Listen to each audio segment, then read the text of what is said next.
আজ আমরা এসেছি চলন বিলের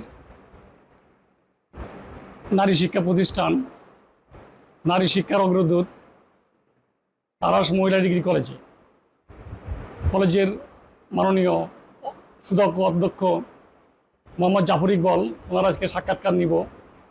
ওনার না বলা কথা, কলেজ প্রতিষ্ঠা, কলেজের উন্নয়ন, শিক্ষার মান উন্নয়ন, বিস্তারিত কথা জানবো।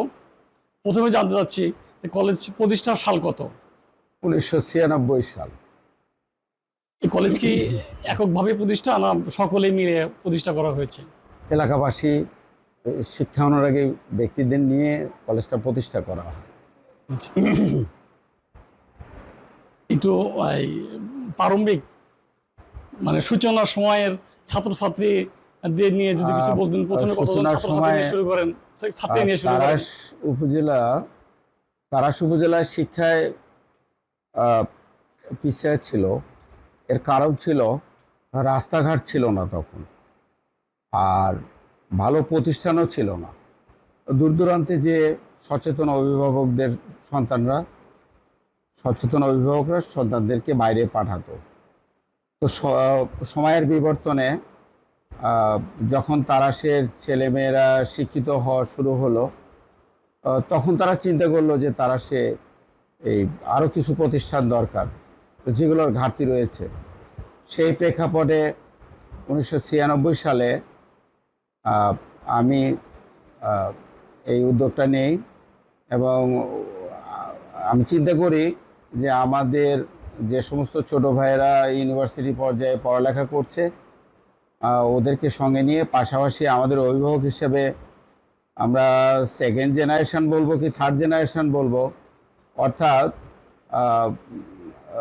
সেকেন্ড জেনারেশনে যারা লিডার ছিল তাদের কিছু সংখ্যককে সঙ্গে নিয়ে ফার্স্ট জেনারেশনের সহযোগিতা নিয়ে তখন আমরা এই মহিলা কলেজটা গঠনের উদ্যোগ গ্রহণ করি। অন্যতম ব্যক্তি হিসেবে প্রফেসর ডক্টর গোলাম আজম, বর্তমানে ঢাকা বিশ্ববিদ্যালয়ে প্রফেসর, সহ ওই সময়ে যে সমস্ত নেতৃবৃন্দ ছিলেন, এমপি আতাউর রহমান, আমজাদ হোসেন মিলন সহ, গাজী আব্দুর রহমান, তারপর আপনার মোবারক হোসেন, চেয়ারম্যান মোবারক হোসেন সহ, অর্থাৎ তারাশের এনারা সেকেন্ড জেনারেশন, যে আব্দুল সামাদ দুলাল, তারপরে আব্দুল হক, আফসার আলী, বিএনপির সেক্রেটারি ইত্যাদি, এই সমস্ত সকল নেতৃবৃন্দদের সহযোগিতা নিয়ে এই প্রতিষ্ঠানটার অগ্রযাত্রা শুরু করা হয়। তো অগ্রজ হিসাবে আমি কাজ করি এবং সবাই মনে করেছিল যে আমার দ্বারা এই কাজটা সম্ভব, আমি যদি এটা মনে প্রাণে গ্রহণ করি তাহলে এই কাজটা করা যাবে। এই তো এই পর্যায়ে 1996 সালে শুরু হয়। তখন তারাস উপজেলায় ছাত্রী পাওয়া যেত না, এসএসসি পাস ছাত্রী পাওয়া যেত না। বিভিন্ন গ্রাম অঞ্চল ঘুরে বিভিন্ন অঞ্চলের শিক্ষিত মেয়েদের তারাস উপজেলায় বিবাহ হয়েছে, সেই সমস্ত মেয়েদেরকে ছাত্রী হিসেবে নিয়ে এসে এবং পর্যায়ক্রমে আজকে এই কলেজটি প্রায় 600-650 ছাত্রী ডিগ্রি পর্যায়ে পড়ালেখা হয়। এখানে জেনারেল রাজশাহী শিক্ষা বোর্ডের সাধারণ শিক্ষা কোর্সগুলো, বিজ্ঞান, মানবিক, ব্যবসায় শিক্ষা, কারিগরি শিক্ষা বোর্ডের এইচএসসি বিএমটি কোর্স, জাতীয় বিশ্ববিদ্যালয়ের বিএসএস বিবিএস কোর্স এবং বাংলাদেশ উন্মুক্ত বিশ্ববিদ্যালয়ের বিএ এবং বিএ বিএসএস কোর্স এবং এইচএসসি মানবিক কোর্স নিয়ে এই প্রতিষ্ঠানটা পরিচালিত হচ্ছে। এবং বর্তমানে আমি প্রিন্সিপাল হিসেবে 5 টাইম আমি জাতীয় শিক্ষা সপ্তাহের শ্রেষ্ঠ অধ্যক্ষ নির্বাচিত। এই কলেজটি শ্রেষ্ঠ কলেজ, জাতীয় শিক্ষা সপ্তাহে শ্রেষ্ঠ কলেজ হিসেবে নির্বাচিত কলেজ। কত সালে হচ্ছে এটা? কত সালে শ্রেষ্ঠ হিসেবে কত সালে? শ্রেষ্ঠ হিসেবে আমি 17 সাল থেকে এবছরেও শ্রেষ্ঠ মহিলা কলেজটি 24 সালে শ্রেষ্ঠ হয়েছে। হ্যাঁ, মহিলা কলেজটি এই 17-18 দিকে হয়তো হবে, আমার সুনির্দিষ্ট খেয়াল আসছে না। আর আমাদের ছাত্রীরা জেলায় জাতীয় শিক্ষা সপ্তাহে জেলায় 2বার, এই 3-4 বছরে 3বার শ্রেষ্ঠ শিক্ষার্থীর এবং বিভিন্ন ইভেন্টে এই কলেজটি শ্রেষ্ঠত্ব লাভ করে। জেলায় এবং উপজেলা পর্যায়ে বিজ্ঞান মেলা, গণিত অলিম্পিয়াড, জাতীয় শিক্ষা সপ্তাহ, ডিজিটাল মেলা, এই যতগুলো ইভেন্ট, যতগুলো বিষয় আসে সবগুলোতে, এবং জাতীয় প্রোগ্রামগুলোতে আমরা স্বতঃস্ফূর্তভাবে অংশগ্রহণ করি এবং কো কারিকুলাম অ্যাক্টিভিটিস নিয়ে আমরা এগিয়ে থাকার কারণেই এই প্রত্যন্ত চলনবিলের দূর দূরান্তে গ্রাম, বিশেষ করে যারা সলভেন্স মানুষ, তারা মেয়েদেরকে বাইরে পড়ালেখা করায়, এবং যারা মিডিয়াম ক্লাস, আর্থিকভাবে যারা মিড পর্যায়ের মানুষ, বেশিরভাগ তারাই এখানকার স্টুডেন্ট, এবং দরিদ্রদের আমরা বিশেষ সহযোগিতা দিয়ে থাকি। এইভাবে এখন তারাশ উপজেলায় কলেজগুলোর মধ্যে একটা শ্রেষ্ঠ কলেজ, এবং ফলাফলের দিক থেকে যেমন আমাদের প্রায় 90% গতবার পাশ করেছে, ঠিক নিকটতম 70% পাশ করেছে। আমাদের রেজাল্ট অত্যন্ত ভালো। আমাদের আইসিটি বিভাগ অত্যন্ত ভালো শিক্ষক নিয়োজিত আছে, এবং আমাদের এই কর্মকাণ্ডগুলো বিশেষ করে ইংলিশ, আইসিটি বা যে সমস্ত বিষয়গুলো ভালোভাবে লেখাপড়া করলে একটা কলেজে গিয়ে যেতে পারে, শিক্ষার্থী জীবন সফল হতে পারে। যেমন গত বছর আমাদের একটা মেয়ে, সে এবার মেডিকেলে ভর্তি হলো। এই তো, আর প্রতি বছর আমরা ছাত্রীদেরকে আমরা সংবর্ধনা দিয়ে থাকি, এবং নেতৃবৃন্দ এবং কর্মকর্তা পর্যায়ে এই প্রতিষ্ঠানে কো কারিকুলাম অ্যাক্টিভিটিসগুলো তারা উপভোগ করে থাকে। এইভাবে কলেজটি, এবং আমার যারা সহকর্মীবৃন্দ আছেন, বিশেষ করে ভাইস প্রিন্সিপাল, সে আমাকে অত্যন্ত সহযোগিতা করে থাকে, এবং আমার অফিস স্টাফ তারা আন্তরিকভাবে কাজ করে। কলেজটি এবং শিক্ষক মণ্ডলী তারা আন্তরিকতার সাথে কাজ করে যাচ্ছে। নিয়মিত ক্লাস হয়, পড়ে, নির্দেশনা পালন করে, এবং কলেজটি সিসি ক্যামেরা বেষ্টিত এবং ডিজিটাল হাজিরা নিয়ন্ত্রিত কলেজ। এবং আমাদের যে বিজ্ঞান বিভাগ, আমাদের প্রত্যেকটা ল্যাব, পৃথক পৃথক ল্যাব রয়েছে, এবং বিজ্ঞান ভবন রয়েছে নিজস্ব অর্থায়নে করা। এই যে ভবনে আমি বসে কথা বলতেছি, এটা আমাদের নিজস্ব অর্থায়নে করা। শিক্ষকদের কিছু সহযোগিতা আছে, প্রতিষ্ঠান থেকে কিছু আয় করা আছে, আমার কিছু সহযোগিতা আছে। সব কিছু মিলে সমৃদ্ধ স্টাফ রুম, এবং এই প্রশাসনিক ভবন, বিজ্ঞান ভবন, একাডেমিক ভবন, এবং 5তলা আইসিটি ভবন, 4তলা আইসিটি ভবন সমৃদ্ধ এই কলেজটি, এবং শহীদ মিনার, সব কিছু মিলে এই কলেজটি আমরা মনে করি যে বাংলাদেশে অন্যতম কলেজগুলোর একটি, যেখানে যে কোনো বিষয়ে এখানে পড়ালেখা করে একজন শিক্ষার্থী তার জীবনকে গঠন করতে পারবে। এবং বিশেষ করে আমি প্রিন্সিপাল হিসেবে, আমাদের 9টায় ক্লাস শুরু হয়, সবসময় 8টার মধ্যেই, অর্থাৎ 8টার আগে 1 ঘন্টা পূর্বে আমি কলেজে গমন করি, এবং বিকাল পর্যন্ত, এবং সান্ধ্যকালীন অফিস, অর্থাৎ আমরা লেগে আছি এই কলেজটাকে বাংলাদেশে একটি নামকরা কলেজ। এবং আমাদের দায়িত্ব, সরকার বর্তমানে আমাদের যে বেতন দিচ্ছেন এটা অনেক বেশি বেতন, কারণ আমি এখন বর্তমান 62,000 টাকা বেতন পাই, 4th গ্রেডের চাকরি করি। তো যেটা আসলেই আমরা আমাদের সিনিয়রদের দেখেছি যে তারা বিদায়ের সময় সাথে লাঠি নিয়ে তারা বিদায় নিত, আর এখন একটা কলেজ আমরা যখন বিদায় নেব তখন যত টাকা বেতন পাচ্ছি তত লক্ষ টাকা আমরা রিটায়ারমেন্টের টাকা নিয়ে আমরা বিদায় নেব।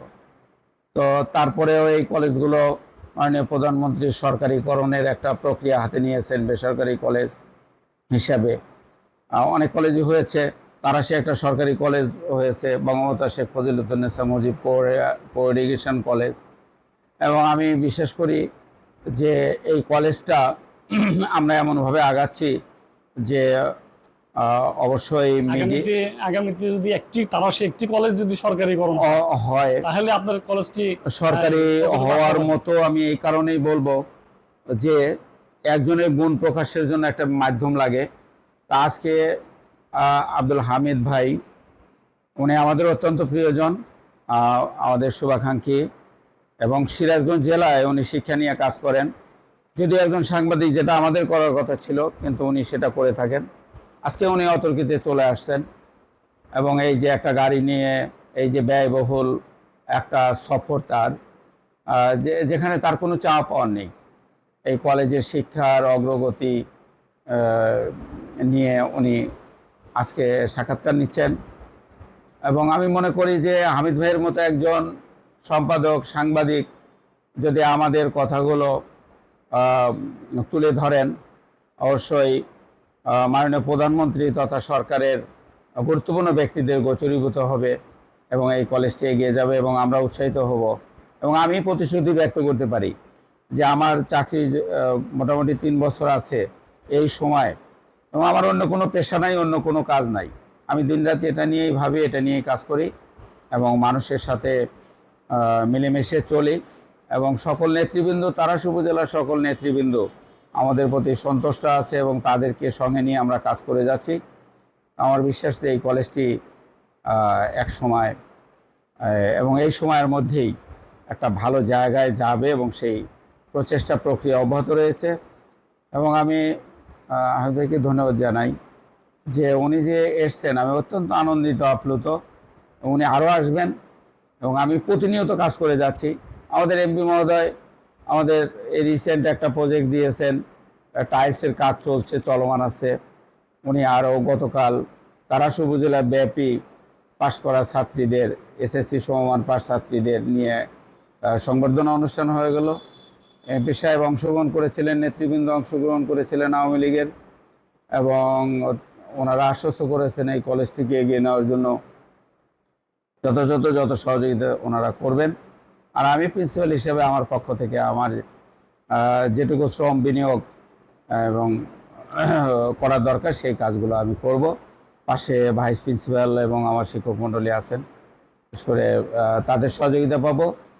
এবং আহমেদ ভাই আমাদের এইভাবে তুলে ধরবেন, এই সহযোগিতা।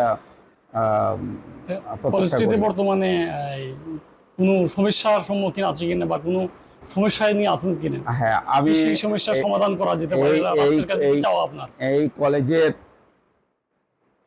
আসলে তারাশ উপজেলায় প্রত্যন্ত এই উপজেলার যে এরিয়া, এই চলনবিল জনপদ এরিয়া হিসেবে একটা মেয়ে কলেজে আসতে তার দিনে সর্বোচ্চ 80 থেকে 100 টাকাও খরচ হয়।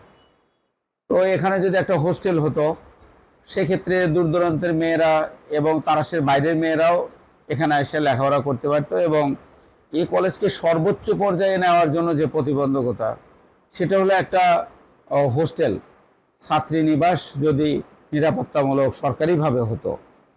আমরা আশপাশের কিছু বাসাবাড়ি ভাড়া করে দিয়ে বা মধ্যস্থতা করে দিয়ে থাকি, কিন্তু সেটা একজন শিক্ষার্থীর জন্য যথেষ্ট নিরাপত্তা নিশ্চিত করে না।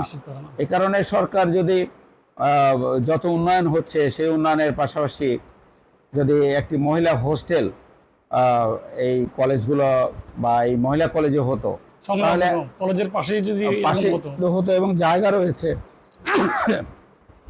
তাহলে আমরা এই কলেজটাকে সর্বোচ্চ জায়গায় এবং বাংলাদেশের অন্যতম একটি জায়গায়, নামকরা কলেজগুলোর মতো একটি জায়গায় আমরা এটাকে নিয়ে যেতে পারতাম। এই আর বাদবাকি যে ভবনাদি দরকার অব্যাহত আছে, সরকারের উন্নয়ন প্রক্রিয়া অব্যাহত আছে, এভাবে হলেই আমরা এগিয়ে যাব এবং এগিয়ে যাচ্ছি।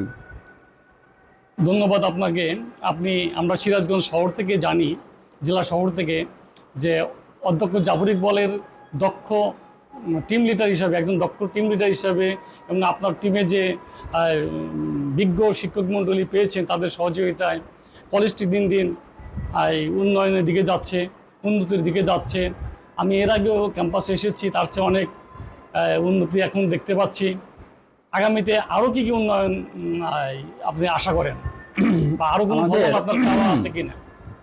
আমাদের এই প্রতিষ্ঠানে আসলে মানুষ তো একসময় চলে যাবে সবাই, হয় মারা যায়, যে কোনো মুহূর্তে মারাও যাইতে পারে, আবার যে কোনো মুহূর্তে আবার একসময় তিনি চলেও যাবেন।